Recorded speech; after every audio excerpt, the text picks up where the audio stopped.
तो पीरियोडिक के लिए चाहे आप ऐसे बोलिए, ठीक है, और या फिर आप क्या कर सकते हैं, या फिर आप कहिए कि ये ऐसे से, ठीक है।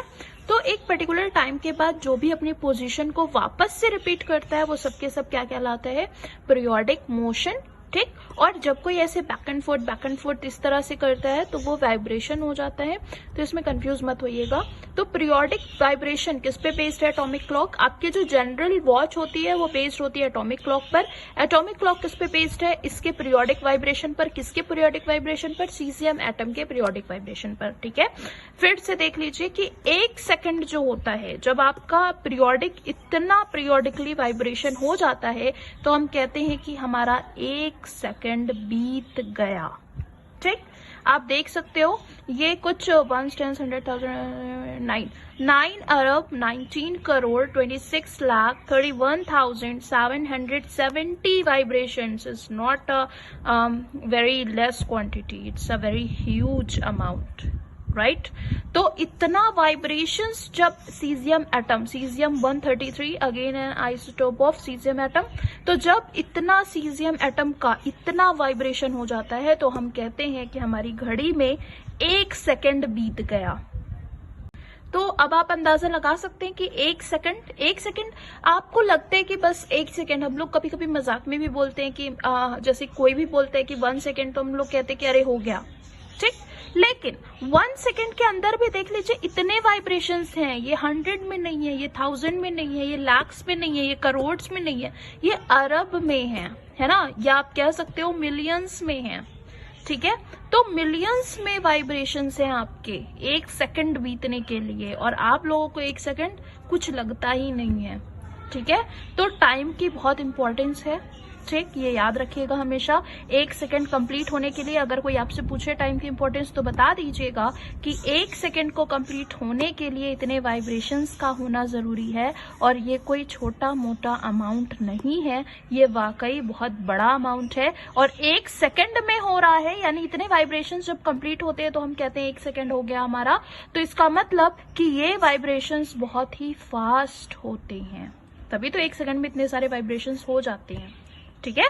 तो ये उल्टा मत बोलिएगा, हम बार बार उल्टा बोल रहे हैं, 1 सेकंड में इतने वाइब्रेशंस नहीं, इतने वाइब्रेशंस में 1 सेकंड होता है, इतने वाइब्रेशंस में 1 सेकंड होता है, ठीक है, इतने वाइब्रेशंस में 1 सेकंड होता है।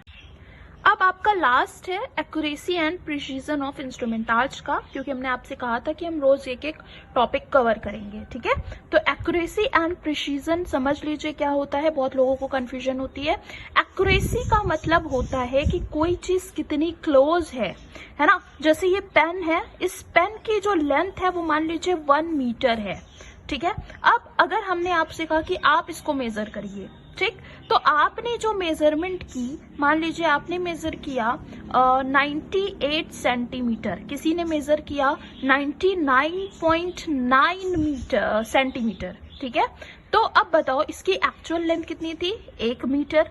आपने जो मेजर की वो 99.9 सेंटीमीटर और 98 सेंटीमीटर।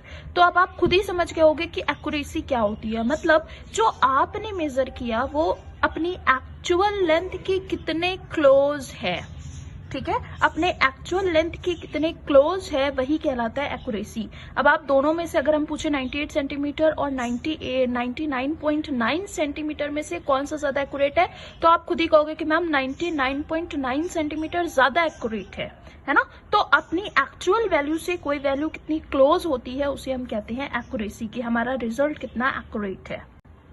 नेक्स्ट आता है आपका प्रिसीजन, ठीक है। तो प्रिसीजन, जैसे मान लीजिए कि ये हमारा 1 मीटर का पेन है, ठीक।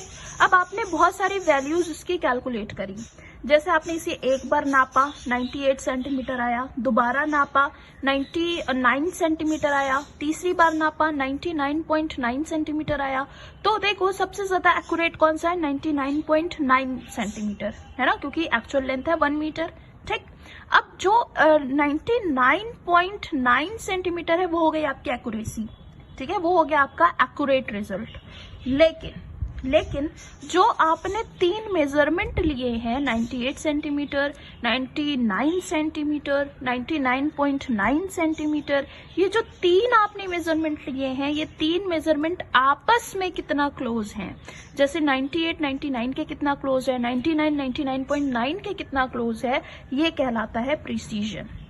ठीक है, तो एक्यूरेसी एंड प्रिसीजन। फिर से समझ लीजिए, accuracy is how close a measured value, क्या लिखा हुआ है, is to the actual value. ठीक है, एक्यूरेसी क्या है कि आपकी एक्चुअल वैल्यू से, जैसे मैंने बताया था ना, इस पेन की जो लेंथ है सपोज करो 1 मीटर है, तो आपकी मेजर्ड लेंथ, आपने जो मेजर किया वो इस 1 मीटर से कितना क्लोज है, वो कहलाती है एक्यूरेसी। ठीक, जैसे एक्चुअल वेट किसी का 1.25 kg है, आपने जो मेजर किया, किसी ने मेजर किया 1.22, किसी ने मेजर किया 1.24, किसी ने मेजर किया 1.26, तो 1.25 के कितना क्लोज है, तो जितना जो वैल्यू क्लोज होगी वो कहलाएगी एक्यूरेसी। ठीक, प्रिसीजन क्या होता है? Precision is how close the measured values are to each other, यानी प्रिसीजन में मेजर्ड वैल्यू कितना क्लोज है, किसके? आपस में। ठीक है, जैसे ये सारी वैल्यूज आपस में कितनी क्लोज है, ये कहलाएगा प्रिसीजन। जैसे 1.22 कितनी क्लोज है 1.24 के, 1.26 कितनी क्लोज है 1.24 के, तो ये आपस में कितनी क्लोज है एक दूसरे से, ये कहलाएगा प्रिसीजन। एक्चुअल वैल्यू से कितनी क्लोज है, कहलाएगा एक्यूरेसी। आपस में कितनी क्लोज है, ये कहलाएगा प्रिसीजन। ये प्रिसीजन आप कभी कभार, इसका एक टर्म है रिजोल्यूशन के नाम से भी जाना जाता है। कभी कभी आपने सुना भी होगा कि इस इंस्ट्रूमेंट का रिजोल्यूशन बहुत अच्छा है, इस इंस्ट्रूमेंट का रिजोल्यूशन बहुत खराब है। मतलब कि जब आप उस इंस्ट्रूमेंट से कोई वैल्यू मेजर करते हो तो वो बहुत ही, उसका जो डिफरेंस है मेजरमेंट का वो बहुत कम है, मतलब रिजोल्यूशन अच्छा है। जैसे सपोज करो कोई आपने इंस्ट्रूमेंट से, मान लीजिए कोई स्केल है, उस स्केल से आपने किसी को मेजर किया, ठीक है, कोई लेंथ मेजर करी, अगर वो स्केल बार बार मेजरमेंट में आपको कम से कम मान लीजिए 0.2 का डिफरेंस दे रही है, ठीक है, 0.2 का, जैसे कभी कभार वो मेजर करती है 1.92, फिर मेजर करती है 1.93, फिर मेजर करती है 1.91, इस तरह से, तो ये आपस में बहुत ही क्लोज है ना, 0.1 का डिफरेंस आ रहा है। लेकिन अगर सपोज करो कोई और इंस्ट्रूमेंट है और वो आपको मेजर करके दे रहा है, जैसे मान लो पहली बार उसने मेजर किया 1.92, अगेन मेजर किया तो 2.92, अगेन मेजर किया तो 3.92, है ना, तो ये काफी बड़ा डिफरेंस है, इनके बीच का डिफरेंस जो है वो काफी बड़ा हो गया। तो इसका मतलब कि उस इंस्ट्रूमेंट का रिजोल्यूशन अच्छा नहीं है, इसका मतलब प्रिसीजन अच्छा नहीं है, मतलब वो जब भी मेजर करो तो वो अलग अलग वैल्यूज देता है। एक इंस्ट्रूमेंट ऐसा है जिससे आप जब भी मेजर कर रहे हो तो वो पास पास की वैल्यू दे रहा है, जैसे 1.92, 1.93, 1.94, आपस में बहुत ज्यादा डिफरेंस नहीं है। लेकिन अगर कोई दूसरा नेक्स्ट डायग्राम है, आपको बहुत अच्छे से क्लियर हो जाएगा। ठीक है, तो प्रिसीजन क्या होता है? How close the measured values are to each other, यानी मेजर्ड वैल्यूज आपस में कितनी क्लोज हैं वो कहलाता है आपका प्रिसीजन, और इनमें से एक्चुअल वैल्यू के जो जितना क्लोज होता है वो कहलाता है एक्यूरेसी। ठीक है, तो यहाँ पर देखिए आपस में सब क्लोज है, 1.22, 1.24, 1.26, बहुत मेजर डिफरेंस नहीं है इनके बीच में, इसका मतलब इनका रिजोल्यूशन अच्छा है। ठीक है, और अगर यहीं पर मान लीजिए 10-10 का डिफरेंस हो जाता तो फिर ये रिजोल्यूशन खराब हो जाता। एग्जाम्पल देखिए, यहाँ पर देखिए रेड वो टारगेट बॉक्स होता है, तो सपोज करो ये रेड कलर का आपका टारगेट है, ठीक है, और ये आपका एरोज है, मतलब जो हिट करने वाला होता है। ठीक है, तो यहाँ पर देखो सब के सब क्या है, इस टारगेट से रेड कलर के नजदीक है, पास में है। ठीक है, और साथ ही साथ ये एरोज भी आपस में बहुत पास में है। देखो ये वाला एरो, ये वाला एरो इसके पास है, ये वाला एरो इसके पास है, ये वाला एरो इसके पास है, ये वाला एरो इसके पास है, तो इसको हम कहेंगे कि हमारी क्या है, हाई एक्यूरेसी भी है और हाई प्रिसीजन भी है। क्यों एक्यूरेसी क्यों है? क्योंकि हमारा टारगेट क्या था, रेड वाला, है ना, तो ये सब के सब उसके करीब है, तो हाई एक्यूरेसी हो गई। और ये जो एरोज हैं ये सब आपस में भी एक दूसरे के करीब है, तो हाई प्रिसीजन भी हो गया।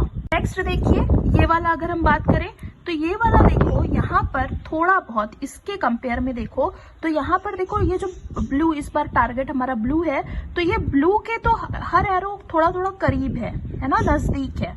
लेकिन आपस में अगर तुम इससे कंपेयर करो तो ये एरो के बीच की डिस्टेंस जो है वो ज्यादा हो गई है। तो इसका मतलब हम कह सकते हैं कि हमारी एक्यूरेसी तो हाई है, क्योंकि सारे एरोस का जो टारगेट है इनके और इनके बीच की डिस्टेंस बहुत कम है ना, मतलब ये टारगेट को ऑलमोस्ट टच करने वाले ही हैं, ठीक है। तो एक्यूरेसी तो इनकी हाई है, लेकिन आपस में ये जो एरोज हैं ये इनके कंपेयर में क्या है, बहुत ही क्या है, थोड़ा सा दूर दूर है। तो इसका मतलब कि ये हाई एक्यूरेसी तो है, लेकिन आपस में ये जो एरोज हैं ये क्या है, ये हमारे उतने फिट नहीं बैठ रहे हैं जितने यहाँ पे बैठ रहे थे। तो इसीलिए ये क्या हो गया, लो प्रिसीजन, ठीक है। हाई एक्यूरेसी, लो प्रिसीजन।